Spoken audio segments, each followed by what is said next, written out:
Tov. Boker Or. Boker Or. Baruch Hashem, Yishtabach Shemo, quel plaisir. Attends. Shana Sheli, Ole Alako. On va être en feu aujourd'hui, c'est bien. Shana Sheli, Ole Alako. Omar Lachem. Kol hakavod. Bon, alors très bien. Bezrat Hashem Satan Ishmaya, Parashat Mishpatim. On va regarder ce que Rabbi Nathan, l'élève de Rabbi Nachman, nous dit sur la paracha. Il nous dévoile par rapport aux secrets qui sont contenus. Évidemment, c'est une paracha qui est très dense en lois. C'est les premières lois de la Torah vont apparaître ici, dont le Eved Ivri dont on va parler ce matin. Et donc, effectivement, on a des difficultés à voir où Rabbi Nathan veut en venir, puisqu'il va nous donner Alpi Sod selon le secret, parce que l'on comprend directement qu'est-ce qui est écrit dans la paracha. La première chose qui apparaît selon Rabbi Nathan dans la paracha, qui est très importante et dont tout le monde parle, c'est le fameux Naaseh Venishma. C'est le fameux Naaseh Venishma, c'est le fameux nous ferons et nous écouterons. Ce Naaseh Venishma qui a été plusieurs fois reproché dans la Gemara aux Juifs, où des Juifs où il y avait un Rav dans la Gemara qui rapportait que le Rav il faisait un certain jeûne, etc. Il s'est infligé une souffrance. Il s'est retrouvé malade. Alors il y a un apikoros qui vient le voir et lui dit vous avez pris sur vous Naaseh Venishma, on fera et on écoutera, même pas sans savoir ce que vous alliez faire, vous avez admis, vous avez pris sur vous de faire, sans savoir ce que c'était. Et ça a l'air dans l'opinion des Goïm et de la Gemara, enfin de l'autre côté, on va dire de la Sitra Achara, que c'est un comportement complètement illogique, et donc puisqu'il est illogique, il est à réprimander. Et contrairement à ce que les Goïm, ou même les apikoros, ou tous ceux qui pensent, qui ont cet esprit-là de dire, nous, on s'engage dans une affaire, mais on ne sait pas forcément tous les adins aboutissants. On s'engage dans un mariage, mais on n'a pas fait 36 000 shidduch avant. On s'engage dans ce que vous voudrez, mais on n'a pas forcément toutes les cartes en main. Nous, parce que nous, on sait qu'il y a Hachem derrière, et que on fait le minimum requis. C'est-à-dire ce que Hachem il nous demande, on va travailler. Parce que Hachem nous a demandé de travailler. Derrière vous savez très bien que la parnassa et le travail, c'est deux choses différentes. Hein. J'espère que vous le savez, vu que vous veniez au cours tout le temps. Mais la parnassa, c'est Mina Shamaim, ça vient du ciel, c'est décidé à Rosh Hashanah. Et le travail, c'est un tikkun, c'est une réparation. Les deux, ils ont été mis ensemble juste pour faire semblant, mais ça n'a rien à voir l'un avec l'autre. Et derrière tout dans la vie, c'est comme ça. Hachem, il te demande d'un côté, de faire, parce que tu es dans ce monde-ci. Mais les résultats, selon Rabbeinu et selon la Torah en vérité, elles n'ont rien à voir avec ce que tu as fait. C'est ça qui est incroyable. Ça n'a rien à voir avec ce que tu as fait. Et plus tu croiras que ça n'a rien à voir avec ce que tu as fait, et plus ça marchera. Et plus toi tu mettras ta émouna, ta foi, dans ce que tu as fait, et moins ça marchera. Comme ça, en tout cas pour le juif. En tout cas pour le juif, c'est comme ça que ça marche. Et tout ça vient de quoi? Naaseh Venishma. Hachem il t'a dit, tu veux que ça marche dans ta vie? Naaseh Venishma. Fais ce que tes ancêtres ils ont dit à Har Sinaï. Je ferai et après je comprendrai. Je fais parce qu'on m'a demandé de faire, je comprendrai parce que de toute façon ça n'a rien à voir avec ce que j'ai fait. Et Rabbi Nathan, il montre que non seulement c'est pas une reproche qu'on devrait faire au peuple d'Israël, mais c'est une louange que la Torah et que Dieu il fait au peuple d'Israël. Et c'est la raison pour laquelle d'ailleurs on a été choisi en tant que peuple qui recevait la Torah, parce qu'on était prêt à faire ce Naaseh Venishma là, c'est-à-dire d'avoir confiance en Hachem, quelles que soient les situations, même sans avoir encore entendu qu'est-ce qu'on allait nous demander de faire. Regardez ce qu'il dit Rabbi Nathan.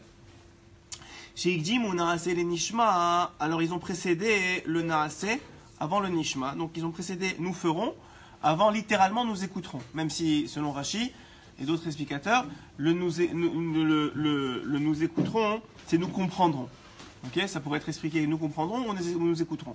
Mais même selon le pshat, c'est nous écouterons. Ça veut dire avant même que tu nous dises quoi que ce soit, on admet, puisqu'on a confiance en toi, puisqu'on vient de sortir d'Égypte, puisqu'on a vu tous les miracles, puisqu'on sait que tu es le seul Hachem, puisqu'on sait que tu diriges tout, nos vies et la vie des autres, on est prêt à tout accepter. On est prêt à signer un chèque en blanc. Alors il ne faut pas le faire dans la vie de tous les jours, mais avec Dieu, c'est la première chose qu'il faut faire. Il faut être prêt à signer un chèque en blanc. Et plus tu seras prêt à signer un chèque en blanc, plus ça veut dire que ta émouna elle est grande. Plus ta émouna elle est grande, plus il va remplir le chèque. C'est aussi simple que ça. C'est comme ça que ça marche avec Hachem. Plus tu es prêt à signer un chèque en blanc avec lui, plus le chiffre qui va être indiqué dessus va être important. Velir ora, efshar lehavin hadavar keklal. Efshar laasot kodem shishma'u. Il dit Rabbi Nathan, a priori, selon une logique, comment ils ont pu dire on va faire quelque chose qu'on n'a pas entendu? Comment c'est possible d'un homme, il a un médecin? Aïmet chez la Torah, Shifra Otam. La vérité, c'est que la Torah, elle les a louangés. Alze chez Migodel, Teshukatam, Lachem, Idbarach, Akikdimo, qu'avant même, ils avaient même tellement une grande passion pour Hachem, qu'ils avaient développé une tellement grande passion à travers tous les événements qu'ils avaient rapprochés de la Kadosh Baruch Hu, et en particulier la mer Rouge, et le fait qu'ils ont vu Hachem dans chaque événement. Ils ont été capables de dire Naaseh, ils ont été capables de dire on va faire avant l'Ishma, avant d'écouter. Comme vous, Arbe Divrei Rabotenu, comme c'est écrit dans Masechet Shabbat, Pechet Amud Aleph, Godel Shvar Israël Bazé, que la vraie éloge, la vive éloge, il y a eu une grande éloge sur Am Israël, Tafka sur ça. Aval Afal Pichen Kasha Davar Be'od, même si effectivement la chose elle est dure, Yetsuyar, Enyan Ze Ve'er Ole Adaat La Asot Kodem Shinishma. Comment on peut demander au Sechel, à l'esprit? Donc là, il va essayer de comprendre comment ils ont pu arriver à ce niveau-là. C'est-à-dire, c'est bien, déjà il dit c'est une très très bonne chose, puisqu'on voit dans la Torah qu'on a eu un jvar, il y a eu une louange sur ça. Donc maintenant, il veut comprendre Rabbi Nathan, évidemment sur les bases de Rabbeinu, comment ils sont arrivés à ça. Comment c'est possible qu'on fasse passer quelque chose avant le sechel, avant de comprendre, avant d'écouter, avant la logique, il y a quelque chose au-dessus de ça. Il dit en vérité ça c'est le secret de la Torah qui puisque c'est le verset qui le dit. Qu'est-ce que ça veut dire? Ça veut dire quoi? Qu'ils vont effectivement réaliser toutes les paroles d'Hachem même avant qu'ils écoutaient. Comme vous arba paso kol asher diber Hachem naase v'nishma ach lefi ze kaché im ken ma ma'alatam shekdimu naase v'nishma alo kevar ikdimu lomar she'asu ma Hachem shedaber Hachem kanal. Il dit qu'effectivement, donc on a compris que ils ont admis, ils ont pris sur eux. Mais le problème il est comment est-ce qu'ils ont réussi à faire ce travail-là? Et il dit Rabbi Nathan que le travail il a été fait parce qu'ils ont shut off, ou ils ont éteint leur cerveau. Ils ont éteint leur cerveau. Qu'est-ce que ça veut dire éteindre leur cerveau? Alors c'est un principe, hein? Ils ont arrêté de réfléchir. Alors normalement, vous allez dans les grandes universités européennes, ils vont vous dire une fois que vous éteignez de réfléchir, vous êtes mort. Mais la Torah c'est le contraire. Pourquoi la Torah c'est le contraire? Parce qu'à partir, Rabbi Nathan il dit, à partir du moment où tu éteins ton cerveau, tu laisses l'intelligence divine rentrer en toi. Tu laisses un autre cerveau travailler pour toi. À partir du moment où toi tu éteins ton cerveau, Hachem il réfléchit à ta place. Et regardez comment c'est beau. On a parlé Shabbat, mais on va revenir dessus parce que c'est un inyan qui est tellement important. Vous voyez que la paracha, cette paracha de Naaseh V'nishma, elle commence avec quoi? Elle commence avec la mitzvah, la première loi de la Torah, qui s'appelle la mitzvah, parce qu'on a vu d'autres mitzvahs dans les parachiotes, mais la première loi de la Torah, qui s'appelle Eved Ivri, qui s'appelle cet esclave-là, qui va être vendu. Pourquoi il va être vendu? La Gemara va nous dire que quand un homme, il arrive par différentes voies, malheureusement, il arrive à finalement devoir voler, ou il vole, okay, pour X ou Y raison, et qui se fait attraper, pas qu'il s'est rendu lui-même, qui se fait attraper, et ben il doit payer le double de ce qu'il a payé. Donc c'est ça sa sanction. Maintenant le gars, il n'a pas l'argent. Qu'est-ce qu'on fait? Comment on récupère l'argent? On le vend. On le vend en tant que quoi? Eved Ivri. Eved Ivri, c'est quoi? C'est un esclave hébreu. C'est-à-dire qu'on le vend à un maître hébreu, idéalement. Et en général, on essaie de trouver un tzaddik. Pourquoi on essaie de trouver un tzaddik comme maître? Parce que le but de la Torah, c'est pas de punir l'individu, c'est de chercher son tikkun. C'est de chercher sa réparation. C'est de réaliser sa réparation dans ce monde. Et la réparation de la Torah, c'est quoi? C'est de rééduquer l'individu.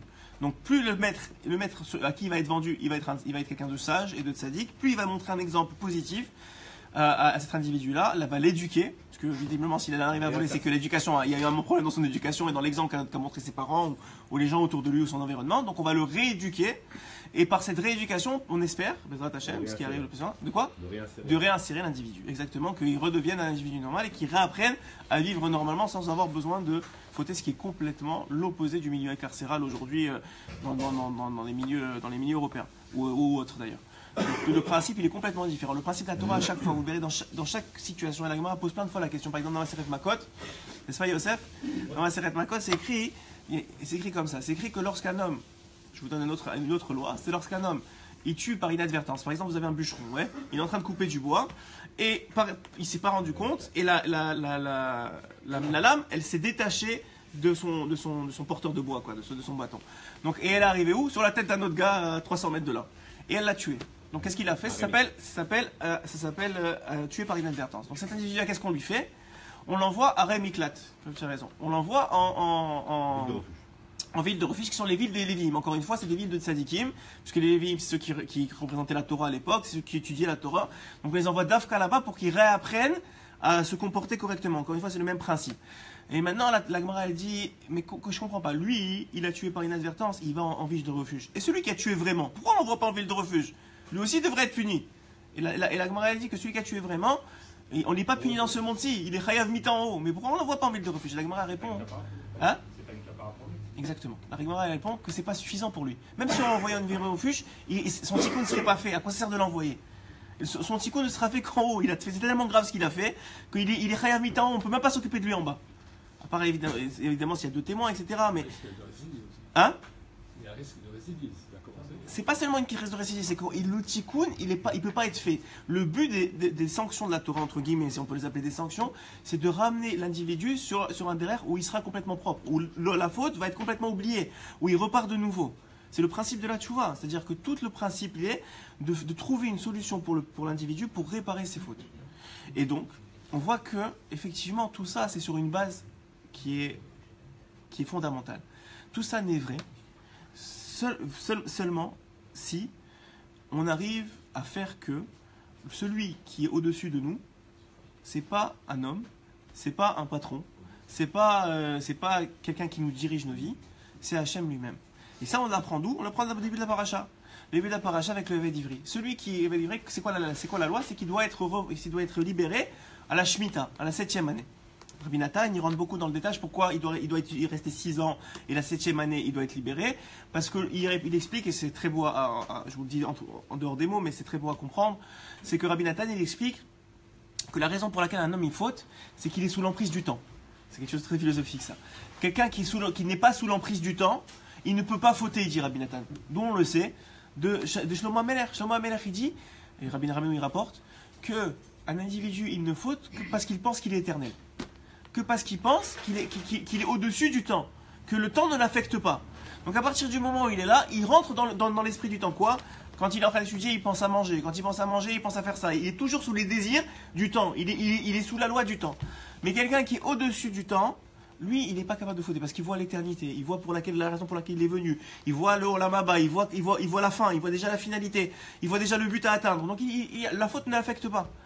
Donc nous dit Rabbi Nachman, si tu veux ne pas fauter, il faut toujours te reconnecter à l'éternité, à la raison pour laquelle tu es venu, pourquoi Adam a été créé, pourquoi tu es venu dans ce monde, quel tikkun tu as à faire, c'est quoi la réalité finale. Tu es tout le temps en train de penser à ce qui est à la finalité. Mais si tu penses que, comme j'étudiais hier en Chavruta, on étudiait les djinim, que quand un individu il meurt, alors on doit l'enterrer avec son talit, et après ça, juste avant de l'enterrer, on enlève son talit. Si tu te rappelles de choses comme ça, qu'un jour ça va t'arriver à toi, sans vouloir angoisser personne, mais comment tu peux fauter? C'est-à-dire, si c'est tout le temps, c'est sûr que c'est parce qu'on ne supporte pas d'avoir tout le temps cette idée en tête. Mais si quelqu'un il a tout le temps cette idée en tête, comment il peut fauter? Il ne peut pas fauter. Donc il dit Rabbi Nathan, c'est pour ça qu'il reste 6 années. Pourquoi 6 années qui est égal les 6 jours de la création? Parce que les 6 jours de la création, ils sont dominés par le temps. Mais le Shabbat, lui, il est en dehors du temps. Donc la Shemitah, c'est qui est négade le Shabbat, qui est négade la Olam Haba. Et ça, c'est en dehors du temps, c'est éternel. Donc quelqu'un quand l'Eved Ivri, il arrive à la 7e année, même si lui, il est encore sous le temps, l'année, elle est en dehors du temps. La 7e année, la Shemitah, elle est en dehors du temps. C'est pour ça qu'il y a toutes ces règles pendant la Shemitah, qu'on ne peut pas travailler la terre, que c'est le Shabbat de la terre, etc. etc. Parce que cette Shemitah-là, elle vient amener une dimension tridimensionnelle, ou en tout cas en dehors du temps, comme le Shabbat le fait toutes les semaines. Pour celui qui a la chance de connecter à ce goût de Shabbat, qui n'est pas tout le monde d'ailleurs.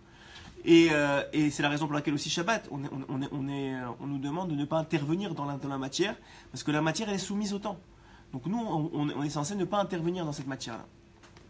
Tout ça pour dire que celui qui ne veut pas être, à la fin de l'année, on lui demande est-ce que tu veux sortir ou tu veux pas sortir. Et celui qui veut continuer, qui dit non, moi je reste avec mon maître, je veux pas sortir à la Shemitah. Donc il devra rester jusqu'à Yovel, donc à la 49e année, 50e année. Et la Torah nous dit, dans la paracha de la semaine, qu'on va prendre une mezouza, à côté d'une mezouza, on va prendre son oreille, et on va taper dessus, et lui créer un trou. Et on va le poinçonner, voilà. Le terme exact, c'est poinçonner, merci. on va poinçonner l'oreille de cet individu-là. Et la raison en est que quoi? Hachem dit, celui qui n'a pas écouté à Arsinaï, qui doit être mon esclave, il sera l'esclave et qui a choisi d'être esclave de l'homme, on va lui rappeler quelle est la réalité. Qu'est-ce que ça veut dire? Alors, premièrement, quand est-ce qu'au Arsinaï, l'Arsinaï c'était la semaine dernière, les 10 commandements. Quand est-ce qu'au Arsinaï, on a vu que Hachem nous a dit d'être ses esclaves? C'est pas écrit clairement. Il n'y a pas écrit un commandement, vous serez mes esclaves. Alors là-bas, le Ramban y répond. Et il dit que le premier commandement de la Torah, c'est quoi? C'est Anochi Hachem Elokecha, je suis l'Éternel votre Dieu qui vous ai fait sortir d'Égypte. Le Ramban il pose une question. Et il dit pourquoi c'est pas écrit je suis l'Éternel votre Dieu qui a créé le monde? Pour te dire que ce qui te définit comme peuple, et ce qui définit notre relation entre moi et toi, il dit Dieu, entre moi et toi juif, c'est que je t'ai fait sortir d'Égypte. Mais ne crois pas, dit le Rashba, que je t'ai fait, et Rabbi Nathan il le rapporte, que je t'ai fait sortir d'Égypte pour être libre. Je t'ai fait sortir d'Égypte pour être mon esclave. Alors c'est quelque chose qui est très très mal connoté aujourd'hui avec toutes les connotations esclavage d'Amérique du Nord etc. Il y a quelques années. Il faut comprendre que le principe de l'esclavage, il faut le comprendre. Parce que c'est Aeved, c'est une louange pour Hachem. Quand il veut louer Abraham ou quand il veut louer Moshe, il dit Avdi. Il dit mon serviteur, c'est la traduction gentille, mais en vérité Avdi c'est mon esclave. Qu'est-ce que ça veut dire mon esclave? Qu'est-ce que ça veut dire ça? Évidemment que ça ne veut pas dire l'esclave de Paro, c'est pas cette définition-là. On voit très bien qu'Hachem il a énormément d'amour, énormément de respect, il veut au contraire faire notre tikkun, il veut au contraire qu'on se réalise, il veut au contraire qu'on ait une place dans ce monde et dans le monde futur. Donc c'est sûr que c'est pas la même définition que celui de Paro ou que celui des Américains lorsqu'ils ont voulu mettre en esclavage les Noirs. C'est tout ça pour ça, parce que on passe même quand Abraham qui est Koulou Chesed, quand Hachem lui dit ton peuple va être esclave dans une terre étrangère, ouais. il va pas nous dit défendre. Exactement. Donc, c'est un passage, c'est une très bien. formation. Alors, ce que tu dis, c'est très vrai. Et Rabbeinu, il le rapporte dans Écoutez Moran, c'est qu'Abraham, quand Hachem lui a dit je vais détruire Sodome et Gomorrhe, il a commencé à faire un marchandage de tapissiers. 50, 40, 30, il s'arrêtait à 10. Quand il lui a dit ton peuple, tes enfants, ils vont être esclaves pendant 400 ans, il n'a rien dit. Abraham, il n'a rien dit. Ça veut dire quoi? Ça veut dire que pour Abraham, il comprenait c'était quoi la raison de ça. Et encore une fois, on a vu que Rabbi Nathan il dévoile que c'était parce qu'Abraham il a eu un manque de Emouna à l'origine, mais même sans parler de ça, hein, le principe il était que pour créer un peuple qui sache dire Naaseh Venishma, il fallait d'abord avoir été esclave sous l'emprise de l'homme. Parce que l'emprise de l'homme était tellement dure qu'une fois que tu sors de ça, tu dis mais Naaseh Venishma c'est rien. C'est quoi Naaseh Venishma par rapport à Paro? Regarde ce Dieu qui nous a fait sortir d'Égypte, qui nous a fait des miracles, qui nous aime, qui nous a vengé. Mida Keneged Mida contre chaque Égyptien qui nous a fait du mal. Alors Naaseh Venishma, c'est presque évident. Mais pour sortir ce Naaseh Venishma du cœur, il fallait passer en Égypte. Tu as raison. C'est la raison. C'est l'une des principales raisons à Al-Pipchat. Le sod, c'est qu'on allait chercher les chamottes, etc. Mais le pshat, c'est que pour devenir esclave de Dieu, il fallait être d'abord esclave de l'homme. Ça, c'est le pshat Pachout. Mais qu'est-ce que ça veut dire? Moi, ce que je veux savoir, hein, est-ce qu'on a développé un peu Shabbat et que je veux reprendre avec vous, à travers les mots de Rabbi Nathan, c'est qu'est-ce que ça veut dire être esclave de Dieu aujourd'hui? Qu'est-ce que ça veut dire? Alors en vérité, hein, on le voit à travers cet exemple de Eved Ivri. Et on le voit à travers l'exemple de la semaine dernière, dans Parashat Yitro, avec Moshe Rabbeinu. Vous savez que Moshe, l'un des shvar que fait Hachem sur lui, c'est qu'il s'est avdi, c'est son esclave. Donc comment Moshe il se comporte pour être appelé le Eved d'Hachem? Regardez, Parashat Yitro. Yitro, il arrive, la femme et les deux enfants de Moshe, il arrive pour venir rejoindre le peuple d'Israël. Le Midrash, il dit, Moshe, il a un doute. C'est quoi le doute? Est-ce qu'il doit ou non sortir du camp pour accueillir son beau-père? Vous me direz, quel doute il peut avoir, Moshe? Moshe, il a vécu chez son beau-père énormément d'années. Il l'a accueilli, il lui a donné à manger, il lui a donné sa fille. Il l'a soutenu quand il lui a dit je m'en vais en Égypte. Ça veut dire j'ai un doute. T'as un doute de quoi? Toi qui n'es même pas capable de taper sur l'eau, tu vas pas avoir de la karatatov pour Yitro et sortir l'accueillir? Et le Midrash il dit non, il a eu un doute. C'est quoi ce doute-là? C'est que Moshe, il comprenait que par sa dimension de juif, par sa dimension de chef du peuple d'Israël, il ne pouvait plus agir en tant que beau-fils de Yitro. Qu'est-ce que ça veut dire? Ça veut dire en tant que beau-fils de Yitro, en tant que Moshe, c'est sûr qu'il allait sortir. Par un karatatov, il m'a accueilli, il m'a donné sa fille, il m'a fait du bien, je ne peux pas ne pas sortir. Mais aujourd'hui, je ne suis plus le beau-fils de Yitro. Aujourd'hui, je suis Moshe Rabbeinu, je suis celui qui dirige le peuple d'Israël. La preuve en est que quand il est sorti, effectivement, qui est venu avec lui? D'abord, Aaron l'a vu, il est sorti avec lui. Après, les fils d'Aaron les ont vus, ils sont sortis avec lui. Après ça, les dignitaires, ils sont sortis avec eux. Jusqu'à tout le peuple est sorti avec eux. Nous dit le Midrash, il y a deux hommes qui ont connu une éloge, un honneur dans ce monde incroyable. C'est Yaakov Avinu. Lorsque Yosef est sorti, tout le monde est sorti avec lui, Paro et tout le reste de l'Égypte. Et quand Yitro est venu, tout le peuple d'Israël est venu l'accueillir. Donc on voit bien ici que Moshe il avait compris que sa dimension, et Moshe c'est au niveau du dirigeant du peuple, mais chacun d'entre nous, il faut comprendre qu'on a une dimension de juif. On n'est pas seulement Asher, on n'est pas seulement Monsieur Lévi, on n'est pas seulement un individu. On est évidemment un père de famille, etc., mais on est surtout, on a une dimension de juif. Et cette dimension, elle est transcendante de nos besoins personnels. Elle est au-dessus de ce que notre corps ou nos envies nous demandent de faire. Et ça, Moshe, il nous le montre. Comment il nous le montre? Il a un doute. Il nous dit le Midrash, qu'est-ce qu'il fait? Chaque fois que Moshe il a un doute, il va voir Hachem. Il dit Hachem, qu'est-ce que je fais? Hachem, il lui dit, va. Mais il lui donne des raisons. Il dit, tu sais, il vient, les Shem Shamaim, il vient pour grandir mon nom. Dafka, le Rachid là-bas nous dit, pourquoi est-ce qu'il est venu? Parce qu'il a entendu la guerre de Amalek et le Kriyat Yamsouf. Pourquoi la guerre de Amalek? Parce que Amalek, comme vous savez, la Gemara le rapporte, il a voulu refroidir le bain chaud que tout le monde avait peur des bénis Israël. Donc il a voulu refroidir cette peur-là. Et Dafka, quand il a entendu ça, il l'a dit, regarde ces nations. Non seulement j'ai entendu que l'ouverture de la mer, ça veut dire j'ai entendu que, regarde comment Hachem il les aime, donc je veux faire partie de ce peuple. Mais en plus, regarde comment les nations se comportent, j'ai même pas envie de faire partie du peuple des nations. Donc il avait deux raisons. Un, je veux plus faire partie du peuple des nations, et deux, je veux faire partie de ce peuple. Et effectivement, il est venu raviver cette flamme-là, cette peur-là, il est venu finalement rajouter de l'eau chaude dans le bain. Et il dit Hachem dans le Midrash à Moshe, c'est exactement ça qu'il est venu faire Yitro. Donc oui, tu peux sortir. Et vous voyez, regardez, la grandeur de Moshe. Moshe, il aurait pu très bien dire, j'ai la Karatatov, j'ai pas besoin de demander. On nous apprend à Moshe, c'est quoi être un Eved? Un Eved, c'est de comprendre que j'ai une dimension de juif qui est au-dessus de ma dimension individuelle. Ouais. Et que cette dimension de juif, elle demande d'agir selon ce que Hachem, il veut de moi. C'est ça être Eved selon Hachem. C'est ne pas faire ce que tu as envie de faire. C'est faire ce que Hachem il veut que tu fasses. Et te renseigner sur ce que Hachem il veut que tu fasses. Après ça, une fois que tu sais ce que Hachem il veut que tu fasses, tu peux embellir. Tu peux kiffer ce que Hachem il veut que tu fasses. Ouais, Shabbat, tu peux manger comme tu veux. N'importe quoi, tu peux embellir. La souka, tu peux faire une maison, tu peux la faire extraordinaire, il n'y a pas de problème. Mais d'abord, la première chose, c'est je demande. Après ça, il a fait un dîner, il a reçu. C'est lui qui a fait le dîner, c'est lui qui a décidé de recevoir Yitro et de faire la bombe, de faire la tape. Une fois qu'il a eu l'accord d'Hachem, après ça, il fait ce qu'il veut. Mais première chose, est-ce que mon choix, il est dans la direction que Hachem il veut de moi? Ça s'appelle Eved Ivri. Ça s'appelle Eved Hachem. Maintenant, si tu ne veux pas être Eved Hachem, sache que tu seras Eved de quelqu'un d'autre. Parce que si tu n'es pas Eved Hachem, tu n'as aucune raison qu'on t'appelle juif dans ce monde. Si tu n'as aucune raison qu'on t'appelle juif dans ce monde, juif c'est quoi? C'est au-dessus de la teva. C'est être au-dessus des lois de la nature. Donc si tu n'as aucune raison que Hachem il te traite comme un juif, et que tu sois au-dessus des lois de la nature, eh ben, tu seras en dessous des lois de la nature. Et en dessous des lois de la nature, eh ben, il y a des patrons, et des autres patrons, et des autres patrons, et des autres patrons.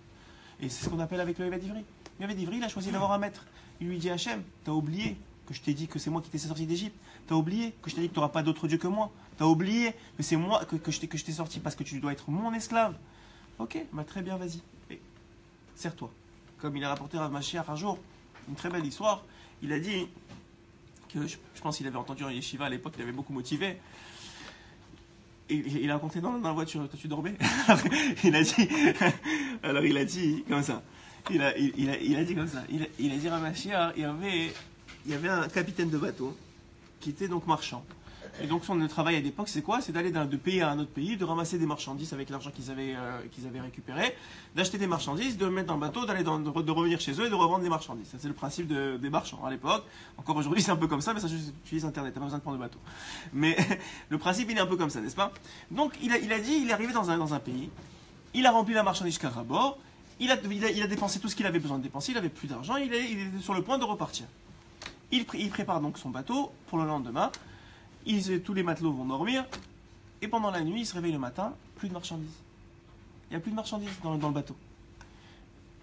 Le capitaine livide, blanc, il ne comprend pas, il dit on s'est fait voler, on ne sait pas quoi faire, mais il faut qu'on reparte, on n'a plus d'argent pour acheter, on n'a plus rien à faire.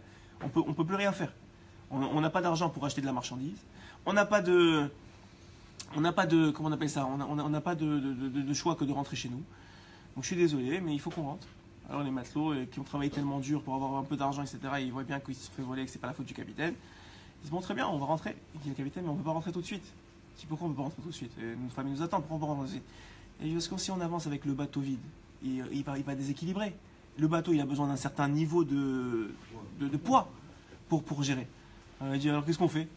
Il m'a dit ben, puisqu'on n'a pas la marchandise, vous êtes obligé de mettre des pierres. Et toute la journée, qu'est-ce qu'ils ont fait? Ils ont mis des pierres dans le bateau. Une fois que le poids était atteint, ils sont partis. Alors le machal, il est très évident. Il dit Hachem, il y a deux solutions. Je te donne un bateau à remplir dans ta vie. Tu as deux solutions à faire. De toute façon, il va falloir qu'il revienne plein. Donc tu as deux choses. Soit tu le remplis de diamants et de pierres précieuses, et tu travailles, et tu kiffes en même temps, et quand tu reviens, tu vends. Soit tu le remplis de pierres. Il n'y a pas de problème. C'est ton problème.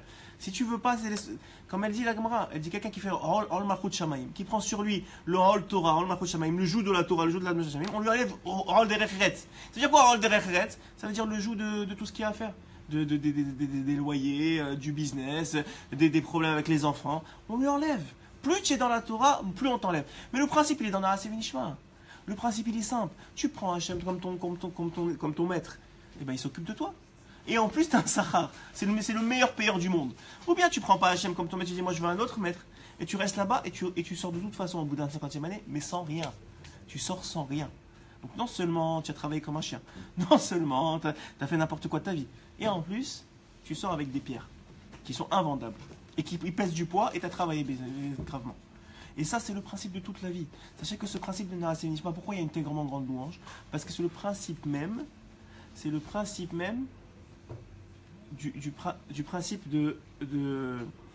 c'est le principe même de liberté. Ça veut dire que quelqu'un, c'est un choix. Le choix, il est simple. Qui tu veux avoir comme maître? En vérité, c'est ça notre choix de tous les jours. Comprendre que Hachem, c'est un maître aimant, c'est un maître qui veut ton bien, c'est plus qu'un maître. Parce que c'est écrit quoi? Im kebanim, im ke'avadim. Si c'est comme des enfants, ou si c'est comme des avadim. Ça veut dire quoi? Ça veut dire qu'Hachem, une fois que toi tu dis, je veux que tu sois mon maître, Hachem il te dit, t'inquiète pas, je ne serai pas seulement ton maître, je serai ton père. Mais d'abord, il faut passer par la case avadim. Il faut que nous, on soit capable de dire, je suis prêt à te servir comme un esclave. Hachem me dit, t'inquiète pas, tu crois vraiment que je te veux comme esclave? Moi, je veux être ton père.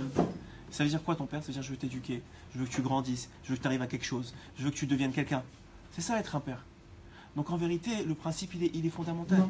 Et le principe, il est dans toute la Torah Kula. Vous voyez que toutes les mitzvot, elles sont là pour t'apprendre à être Eved. Mais une fois que tu les fais, après Hachem il te dit, mais attends, embellis, fais de toi-même. C'est-à-dire qu'il y a des règles. Il te dit, va, fais Shabbat. Ouais, il y a ça pas à faire. Mais après ça, vas-y, embellis, chante, tu choisis les chansons que tu veux faire, mange, tu choisis les repas que tu veux faire. Après ça, tu deviens quelqu'un. Mais tu deviens quelqu'un à travers les notions que lui t'a imposées. Et ça, c'est le principe de Eved, c'est le principe que Moshe Rabbeinu, que Avraham Avinu, que tous les tzadikim, ils ont compris. Et cette avdout, c'est une seule leçon.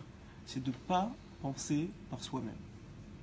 Moshe, il pouvait très bien réfléchir et dire, tu sais, c'est normal, il faut que j'aille chercher il faut que j'accueille mon beau-père, etc. Tu ne penses pas par toi-même. Tu as un mariage à faire? Ouais, qu'est-ce qu'il veut Hachem? Hachem, il veut qu'ils se soient séparés. Ah, mais ma mère, elle va devenir folle et mon père, il va devenir...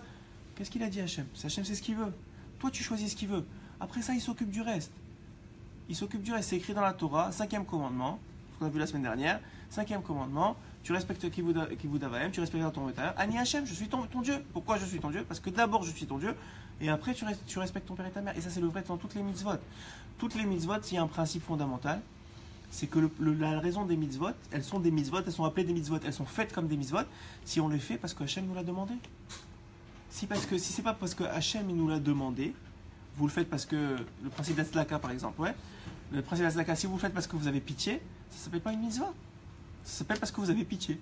Ah, vous aurez un sahar, vous avez fait du bien, vous avez fait du ma'asim tovim, mais la mitzvah de Tzedaka, elle n'est pas accomplie. La mitzvah de Tzedaka ou n'importe quelle mitzvah, elle n'est accomplie. La mitzvah de Tzedaka, merci. La mitzvah de Tzedaka, n'importe quelle mitzvah, elle n'est accomplie que si on le fait parce que Hachem nous l'a demandé. C'est seulement dans ce cas-là que vous faites la mitzvah. Ça veut dire que vous pouvez faire plein de choses, mais si dans votre tête, vous pensez, ah, il faut que je fasse plaisir à telle personne, ah, c'est pour mon kavod, ah, c'est pour ceci, ah, c'est pour cela, ça ne marche pas. Vous allez avoir un sachar, vous allez avoir une récompense parce que vous avez fait quelque chose de bien, Mais ça ne s'appelle pas faire une mitzvah. Nous dit le Ramban sur justement le 5e commandement qui s'appelle respecter ton père et ta mère. Il nous dit pourquoi c'est écrit juste après Ani Hachem, je suis ton Dieu, pour te rappeler que normalement c'est naturel de respecter son père et sa mère. On le voit chez les nations. On voit chez les musulmans ou chez d'autres. C'est naturel de respecter son père et sa mère. Ils t'ont donné la vie, ils t'ont éduqué, ils t'ont donné à manger, même si aujourd'hui dans la génération c'est le contraire qui arrive, mais ça c'est la volonté d'Hachem. C'est une mitzvah qui est très très difficile, surtout aujourd'hui. Mais on va dire que selon la logique, c'est naturel de respecter son père et sa mère. Te dit le Ramban, si tu le fais naturellement, ça s'appelle pas la mitzvah. Te dit le 5e commandement, c'est quoi? C'est Ani Hachem. Tu le fais parce que je suis ton Dieu. Parce que je suis ton Dieu. On a vu avec Eric dans l'écoute des Tzot, n'est-ce pas? On a vu que c'est quoi la kavana à avoir quand on fait une mitzvah? C'est quoi la kavana à avoir quand on fait une mitzvah? Quand on étudie la Torah, quand on donne la tzedaka, quand vous priez. C'est quoi? Une seule chose. Grandir. C'est quoi? Bon, toi tu sais la réponse. C'est quoi selon vous? Quoi ce que vous devriez savoir? Vous faites plein de mitzvot. C'est quoi? Qu'est-ce que vous devez penser quand vous faites une mitzvah? Quoi? Très bien. Grandir le nom d'Akadosh Baruch Hu. Hachem, il nous a donné ce privilège qu'il aurait pu très bien faire tout seul, de grandir son nom. Chaque fois que tu dis un mot de Torah, même si tu es tout seul, tu grandis son nom. Je ne sais pas ce que ça fait ce mot-là, il monte en haut, il fait des choses, je ne sais pas ce qu'il fait, en tout cas il grandit son nom dans le monde. Et chaque fois que tu fais une mitzvah, tu grandis son nom. Chaque fois que tu fais n'importe quoi, tu grandis son nom. Ça, c'est le niveau, nous dit Rabbi Nachman, le plus élevé de la mitzvah. Tu le fais, ce qu'on appelle, c'est quoi les Shem Shamaim? C'est je le fais pour grandir le nom d'Hachem. Même si je suis tout seul, ça change rien. Ça change rien que je sois avec quelqu'un ou pas, parce que ça change pas, c'est pas le regard de l'autre qui grandit le nom d'Hachem. C'est l'action que je fais qui grandit le nom d'Hachem. C'est l'action que je fais qui fait ça. Donc dès que je fais quelque chose qui est dans le fait de répondre à une mitzvah, de répondre à une ordonnance d'Hachem, je grandis le nom de Dieu. Pourquoi? Parce que je reconnais que c'est mon maître. À partir du moment que je reconnais que c'est mon maître, je grandis son nom. Si je grandis son nom, j'ai fait mon travail dans ce monde. Ah, maintenant, en même temps, je vais recevoir plein de brachas. En même temps, celui qui donne la tzedaka, on sait qu'il va recevoir. Celui qui donne Marasier, on sait qu'il va recevoir. On sait que Hachem, il va le bénir. On sait que tu fais la Brit Mila, tu seras protégé des maladies. Il y a plein de ce goulottes. C'est pas pour ça que je le fais. Ça change rien. C'est pour ça que c'est tellement important dans la Sénishma. C'est pas parce que je comprends qu'est-ce que ça va m'apporter que je vais faire la chose. Rabbeinu, il dit, encore une fois dans l'écoute des Tzot, il dit, même si tu comprends pourquoi tu le fais, même si tu sais que la Brit Mila, c'est la source de toutes les maladies, et que parce que tu fais la Brit Mila, tu es protégé de toutes les maladies, même si tu sais que parce que tu donnes la tzedaka, Hachem, il va te redonner 1000 fois plus, même si tu sais plein de choses, ça ne change rien, tu ne fais pas pour ça. Tu le fais Be'emuna Shelema, que Hachem, c'est ton maître qui t'a demandé. Parce que de toute façon, il dit Rabbi Nachman, quelque chose d'incroyable, il dit même si tu crois que tu sais pas. Parce que la source des sources, tu la connais pas. Hachem, elle est beaucoup plus grande, sa source à lui. Pourquoi il te demande les choses?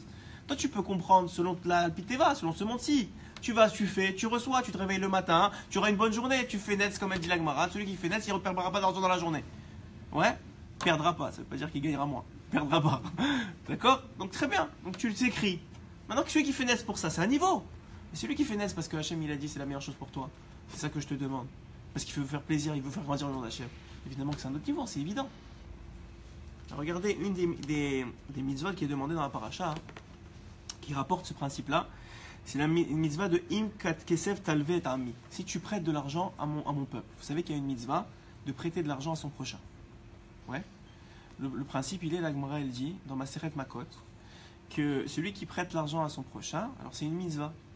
Maintenant, le principe, il était que, à partir du moment où devait arriver le Yovel, il fallait que cet argent-là, c'est comme s'il ne l'avait jamais donné. Ouais, c'est-à-dire que si par exemple on lui demandait $1000 une journée avant le Yovel il est passé, selon la Torah, c'est fini. Alors c'est ça. Alors bien après, sont venus les Chachamim dans la Gemara, ils sont venus et ont instauré le prosbol. C'est quoi le prosbol? C'est un contrat aujourd'hui qu'on fait, que quand tu prêtes de l'argent à quelqu'un, tu fais un contrat comme quoi le Yovel n'a pas d'emprise sur l'argent, et que même si le Yovel y passe, il va continuer à te rembourser selon la date que vous avez décidée. Ça, c'est pourquoi ça a été fait? Parce que justement, les Juifs ne prêtaient plus. Parce qu'ils avaient peur qu'on ne le rende pas et que le Yovel passe et que c'était fini. Donc les Khamim ont instauré un système, mais ce n'est pas selon la Torah. Selon la Torah, tu prêtes et c'est tout. Pas seulement tu prêtes et c'est tout, écoutez bien. Moi, ça m'a levé le poil quand j'ai lu ça dans la Gemara, dans ma Masechet Makot. C'est Guimel là-bas, Amoud Aleph. C'est rapporté là-bas. C'est pas seulement que tu prêtes et tu fais rien. C'est que tu n'es pas censé presser celui à qui tu prêtes.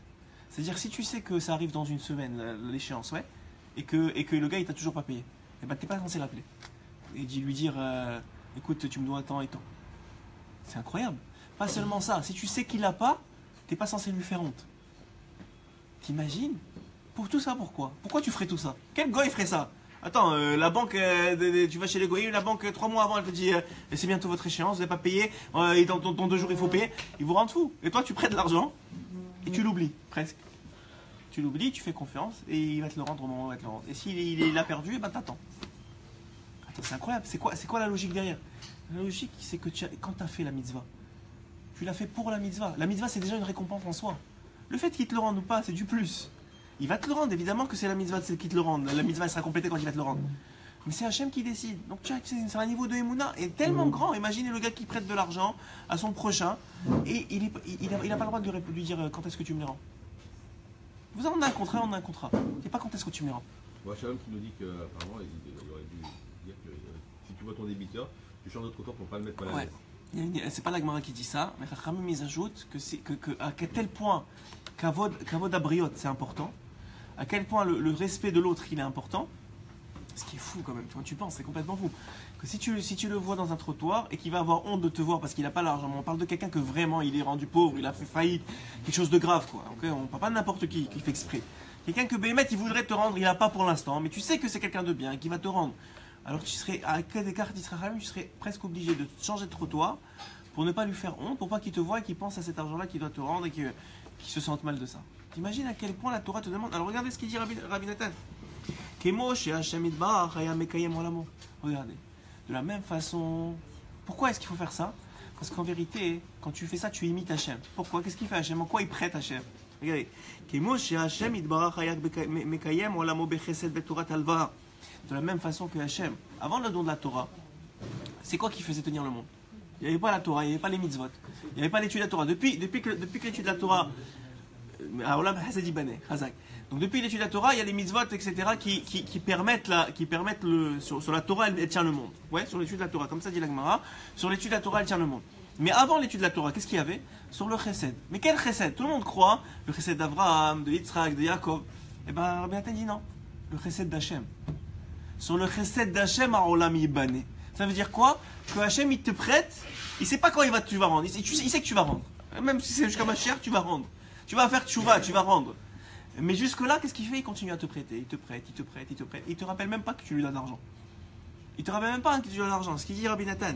Chesed betorat alva ou gmilut chesed, miyom abriya ad yom matan Torah. Depuis, en tout cas, depuis la bria jusqu'à matan Torah, il était juste sur de l'alva, sur du prêt. Il prêtait des jours et des jours à la terre. Et ça c'est au niveau klal, c'est au niveau klali, c'est-à-dire général. Mais même chaque individu qui ne fait pas la volonté d'Hachem, à cause de lui, normalement le monde il devrait revenir à Tohu et cet homme-là il vit seulement par chesed d'Hachem. Il vit seulement par chesed d'Hachem. Adam, comment ça va? T'es sûr que c'est un prêt? Alva, il dira Ben Nathan. C'est un prêt. Oui, mais on sait qu'on n'a pas le droit de remercier Kadosh Baruch Hu, alors. Pourquoi? Parce que quand tu prêtes de l'argent à quelqu'un, le fait qu'ils te disent merci, c'est du rivit. Ah, Chazak. Très très bien. C'est une très bonne question. Il parle d'une alva. Maintenant, l'alva, qu'est-ce que c'est la même loi que l'alva à nous, qu'on n'a pas le droit de dire merci? C'est autre chose. Mais tiens, encore une fois. Mais bon. C'est une bonne question, très bonne question. Je vais y penser.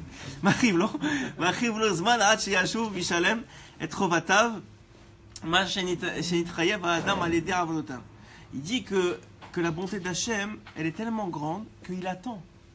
Il attend que le gars il va se repentir. Ah, peut-être on peut dire que le fait de dire merci, c'est déjà un commencement de teshuva. Donc tu es déjà en train de repayer en fait ton merci en vérité. Ouais, ça, tu acceptes la réponse? Il prête parce qu'il te donne la vie. Pourquoi il te prête? Pourquoi tu ne mérites pas? Parce que tu fais pas sa volonté. Mais quelqu'un qui dit merci sur ce qu'il a, il est en train de faire la volonté d'Hachem. Donc il est en train de faire tchouva. Donc en vérité, il commence à repayer. C'est vrai ou c'est pas vrai? Attends, je t'attends. Bon, il est encore en réflexion. C'est pas le fait de rembourser qui peut être gênant, c'est le fait de dire merci. Là, il dit que le fait de faire tchouva, c'est ça le remboursement. Donc, a priori, quand tu dis merci à Hachem, tu rembourses. Ouais. C'est pour ça que Ravarouche, il a une très grande théorie sur ça. Bébet, il dit le fait de dire merci, ça, sur le mauvais, ça dafka, ça change. Ben, il t'enlève le mauvais pour dire le bon. Pourquoi? Parce que le mauvais, a priori, t'arrive à cause de tes fautes. Si tu dis merci, tu fais tchouva. Si tu fais tchouva, tu répares. Si tu répares, c'est plus une alva. Ouais? Razak. Comme ça, chez Hachem Yitbarach, mais quand même, il se va de Gmalat Chesed. Que moi, chez Hachem Yitbarach, Enon Nogesh Otanu. De la même façon que Hachem, il nous presse pas à rembourser. Il attend. Évidemment que des fois, il nous arrive des tuiles et qu'il nous réveille. Ouais, c'est vrai. Mais si je vous dis que si vous voulez presser rembourser toutes les dettes, c'est pas juste des tuiles qui nous arriveraient. Et que jour après jour, il continue à nous donner du bien. Jusqu'à qu'on soit capable de rembourser, mais pas tout d'un coup. Hein. Il s'attend à ce qu'on rembourse petit à petit. Il sait très bien qu'on ne va pas y arriver tout seul. Jusqu'à qu'on arrive à rembourser tout. Sachez que c'est le principe de la création. La raison pour laquelle Mashiach arrive en premier, c'est qu'on n'a pas fini de rembourser. En tant que klal, on n'a pas fini de rembourser. C'est le principe de la création. Hachem, il a donné à Adam Arishon la vie. Ouais. Tout ce qu'il avait à faire pour rembourser, c'était pas manger de l'or de la Sadat, Tovara. D'ailleurs, ce qui est aussi, pour la réparation, dont on a parlé, c'est la réparation du fait que Adam Arishon, il a mangé à Sadat. Pourquoi? Parce que le El Sadat, qu'est-ce que ça faisait? C'est quoi le Tovara? C'est quoi cet arbre du bien et du mal? Cet arbre du bien et du mal, c'est celui qui a ancré dans l'homme le fait de privilégier le Sechel avant la Emouna. C'est ça qu'a apporté cet arbre-là. C'est de dire maintenant je comprends, je sais qu'est-ce qu'il y a de bien et qu'est-ce qu'il y a de mal, mais en vérité qu'on ne sait pas. Et tout s'est mélangé. Et donc maintenant que je ne comprends plus, je vais essayer de comprendre. Et c'est ça qui va faire que ma direction dans la vie. Alors qu'Hachem te dit non, ta direction dans la vie elle vient de moi. Elle vient de ta Emouna que tu as en moi. Moi je te dis en Israël, tu vas en Eretz Israël. Après tu te débrouilles. Et ça veut dire c'est le principe même. C'est d'abord moi et après ton Sechel. Ah mais attends, j'ai pas de business, j'ai pas ça, j'ai pas ça. D'abord tu fais, après tu comprendras. Et Rabbi Nachman, on va finir sur ça, il dit quelque chose d'extraordinaire. Il dit quelqu'un qui ne fait pas ça, il ne comprendra jamais en vérité. Il ne comprendra jamais. Parce qu'il va comprendre comme l'égoïme. C'est quoi l'égoïme? C'est une compréhension par l'expérience. On essaye, on y arrive. Ah peut-être oui, peut-être non. Dans 10 ans, on te dit ah non, c'était pas vrai. Dans 10 ans encore, on te dit non, c'est pas vrai. Comme ils font en médecine. Une maladie, un médicament. Ah non, finalement, non, ça marchait pas, il faut un autre médicament. Parce que ça, c'est le sechel de l'homme. Le sechel, il ne peut pas travailler a priori. Puisqu'il n'était pas créé avant la création. Il ne peut pas travailler a priori. Il travaille à partir de la création. Il a la création, il regarde, il voit ouais c'est vrai, non c'est pas vrai, ouais c'est vrai, non c'est pas vrai. Et il fait énormément d'erreurs. Dans sa vie c'est comme ça aussi. Avec ses enfants, avec sa femme. Si tu vas selon la Rapiteva, bah tu te plantes une fois sur 3 ou 2 fois sur 3 pour les moins chanceux d'entre nous. Ouais. Mais si tu fais Akdama de la Emouna, tu as Emouna Kosh Borou, tu veux faire ce qu'il te demande, alors tu viens de sortir ton Sechel, tu as mis le Sechel d'Hachem, le Sechel d'Hachem il est avant la création. Et tu deviens les Malaminateva. Et à partir de ce moment-là, tout devient facile. Ça ne veut pas dire que la vie, elle est facile. Mais ton vécu de la vie, il est facile. Ce qui est différent. Hein. C'est pas que la vie, elle est facile. La vie, elle peut être très difficile. Mais ton vécu de la vie, il devient facile. La vie se vit plus facilement. On va finir sur les mots d'Adam. Pour la réforme. Ah oui, Hachem. Ézéchiel, Yitzhak. Que ces paroles de Torah soient les réfouach Shelema de Ézéchiel, Yitzhak, Chaim, Ben Rivka Esther. Ben Rivka Esther, de David Chaim Ben Noah, de Sarah Talia Bat Efrat Myriam, de Yehuda Ben Eliyahu, pour Lelo Nishmat, Noam Ephraim Ben Rachel. Et aussi pour la slacha de Rivka Bat Esther, de Mesouda Bat Leavdil, de Mesouda Bat Nadja et de Torah Israël. Refouach Shema, Rav David, Ben Mercedes. רפואה שלמה, רפואה שלמה. לאה מוטעידה, לאה מוטעידה, לאה מוטעידה, בת מוריס. ושני הבת של... כן, הן בשמה בת ספיר. כן. בת השם, כן. אמן. רבי חנינא בן עקשיא,